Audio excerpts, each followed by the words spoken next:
Assalamualaikum warahmatullahi wabarakatuh. Salam oplokodok. Terima kasih buat teman-teman yang selalu hadir dan mampir di channel saya. Buat teman-teman baru yang baru bergabung, saya ucapkan banyak-banyak terima kasih pula. Semoga teman-teman semua dalam keadaan sehat walafiat, tak kurang suatu apa, dan diberikan kemudahan untuk segala urusannya. Kali ini saya kedatangan tamu sebuah power supply atau PSU. Menurut informasinya ini adalah power supply dari mesin sablon semi auto. Untuk output power supply ini bisa kita lihat di labelnya di sini. Tertera input 110 atau 220 volt AC dan DC outputnya 24 volt 10 ampere seperti ini. Tapi apapun itu, ini adalah power supply umum ya teman-teman. Ya, pada dasarnya power supply itu berfungsi sebagai konverter tegangan yang mengkonverter dari tegangan AC 220 atau 380 volt AC yang kemudian dikonverter menjadi tegangan DC. Menurut informasinya untuk power supply ini, beliaunya itu salah nyolok. Yang aslinya ini power supply inputnya itu 220 volt AC, tapi beliaunya mencolokkan di colokan 380 volt AC. Tentunya power supply ini akan rusak dan bisa kita lihat bareng-bareng. Di sini untuk kedua elko utama, ini teman-teman, ini bisa terkelupas seperti ini untuk bodinya. Ya, karena memang tegangan yang melewati elko ini tidak standarnya. Tentunya elko ini tidak kuat ya teman-teman. Untuk ukuran elko ini adalah 250 volt 470 UF. Ada 2 biji dengan ukuran yang sama. Seperti itu. Dan di sini terdapat sebuah fuse ini teman-teman, dan informasinya fuse-nya ini pun putus ya karena memang tidak standarnya ya tegangan yang diinputkan ini. Selanjutnya untuk melakukan usaha perbaikan, mari kita bongkar untuk power supply-nya. Lanjut.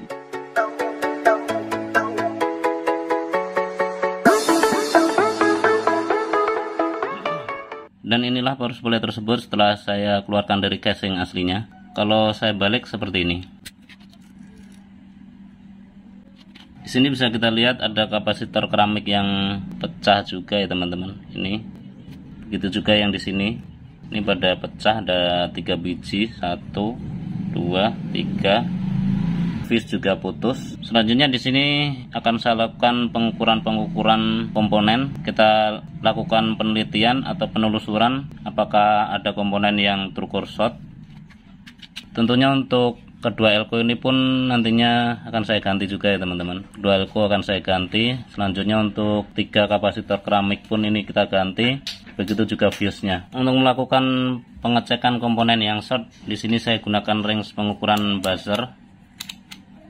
Seperti ini ya teman-teman. Jika terdengar bip panjang seperti ini, nah itu artinya ada yang short. Untuk pengukuran pertama kita pastikan fuse ini apakah benar-benar putus. Yang namanya fuse memang putus ya teman-teman. Selanjutnya kita balik untuk power supply-nya. Sebelum kita melakukan langkah-langkah perbaikan untuk power supply ini, tentunya kita harus tahu bagaimana skema dan cara kerja dari power supply ini. Untuk input AC 220 masuk di test point ini ya teman-teman. Di sini ada input AC, selanjutnya masuk ke fuse. Dari fuse ini kemudian masuk ke filter. Ini ada sebuah filter. Coba saya balik. Nah, ini filternya. Selanjutnya dari filter ini diumpan ke dioda yang mengkonverter tegangan DC menjadi AC yang di up menjadi 300 volt. Inputnya di tengah ini. Ini inputnya. Selanjutnya outputnya di samping kanan dan kiri. Setelah melalui dioda ini, tegangan di up menjadi 300 volt yang kemudian masuk ke elko. Di sini ada elko utamanya ini yang meleduk ini. Dari elko ini masuk ke MOSFET. Di sini ada 2 MOSFET. Dan dari MOSFET ini didrive oleh sebuah IC. Di sini ada IC yang ngedrive MOSFET-nya.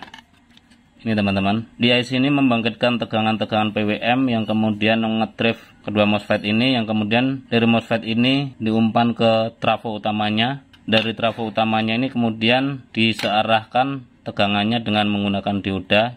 Ini adalah sebuah dioda ya teman-teman. Bentuknya memang seperti transistor, tapi ini pada dasarnya dioda. Setelah melalui dioda ini, tegangan difilter oleh elko-elko dan kemudian menjadi outputnya. Kurang lebih seperti itu. Selanjutnya kita lakukan pengecekan komponen apakah ada yang komponen terukur short. Kita pastikan untuk dioda ini apakah short di inputnya. Di sini saya menggunakan range pengukuran buzzer ya teman-teman. Nah, nampaknya untuk dioda inputnya aman. Kemudian untuk outputnya, ya untuk outputnya nampaknya nggak ada yang short juga. Selanjutnya di sini ada 2 MOSFET. Coba kita tes apakah ada yang short. Ya, nampaknya aman. Oke, nampaknya aman teman-teman. Untuk IC drivernya ini kita tidak bisa melakukan pengetesan ya, karena IC itu kepanjangan dari integrated circuit, yang artinya di dalam IC ini terdapat beberapa komponen yang dibentuk menjadi satu bodi seperti ini. Tentunya untuk mengetesnya itu kita hanya bisa mengujinya dengan tegangan. Jadi tegangan inputnya ada, tapi outputnya itu seperti apa. Jika outputnya itu nggak ada atau ngedrop atau seperti apa, itu artinya IC ini sendiri itu bermasalah.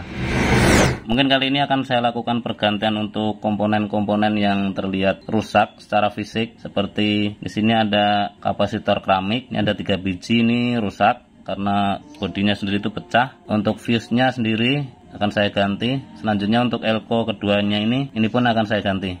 Dan setelah pergantian kita lihat hasilnya seperti apa. Lanjut. Oke teman-teman, untuk kali ini kedua elko yang gede ini, elko utamanya ini, keduanya ini saya sudah lakukan pergantian.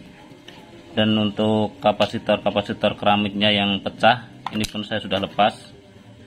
Tadi ada 3, nggak tahu yang satu kemana. Oh ya, ini